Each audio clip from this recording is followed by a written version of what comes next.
കുഞ്ഞിനെ അമ്മത്തൊട്ടിൽ ഏൽപ്പിക്കാൻ പോകുന്ന എൻ്റെ സുഹൃത്ത് മുഖേന ഞാൻ അറിഞ്ഞു. അത് ഞാൻ പറഞ്ഞ് കുഞ്ഞിനെ അങ്ങനെ അമ്മത്തൊട്ടിൽ ഏൽപ്പിക്കേണ്ട കാര്യമില്ല. കുഞ്ഞിൻ്റെ അച്ഛൻ്റെ ആൾക്കാർ ജീവിച്ചിരിപ്പുണ്ട്. അതായത് അപ്പൂപ്പനായ ഞങ്ങൾ അമ്മയും ഇവിടെ ജീവിച്ചിരിപ്പുണ്ട്. നമുക്ക് വേറെ ആരുമില്ല, നമ്മൾ ഏറ്റെടുത്ത് വളർത്തിക്കൊള്ളാം. അതുകൊണ്ട് കുഞ്ഞിനെ നമ്മളെ ഏൽപ്പിക്കണമെന്ന് പറഞ്ഞ് ഈ അഖിലയുടെ രണ്ടാമത്തെ ഭർത്താവ് ഈ അസ്കറും ഈ അനു ടീച്ചറും തമ്മിൽ എന്തോ ഒരു അണ്ടർസ്റ്റാൻഡിംഗ് ഉണ്ട്. അത് ഞാൻ ഇപ്പോഴും ഉറപ്പിച്ച് പറയുന്നു.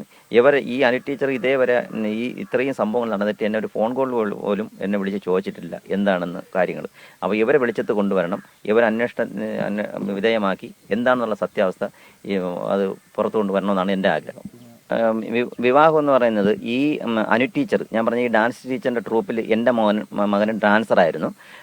അവിടെ ഈ കുട്ടി ഡാൻസറായിട്ട് പോയിക്കൊണ്ടിരിക്കുകയാണ്. ഈ അനു ടീച്ചർ തന്നെയാണ് ഇവർ കൂട്ടിമുട്ടാനുള്ള ഒരു സാഹചര്യം ഒരുക്കിയത്. അങ്ങനെ എന്നെ വിളിച്ചുകൊണ്ട് വന്ന് രജിസ്റ്റർ മാരേജ് നടത്തി കൊടുക്കുകയായിരുന്നു. കൊണ്ടുവരുന്നപ്പോഴത്തേക്ക് അപ്പോൾ സർക്കാരിൽ നിന്ന് ധനസഹായം കിട്ടുന്ന ഒരു ഇതുണ്ട്.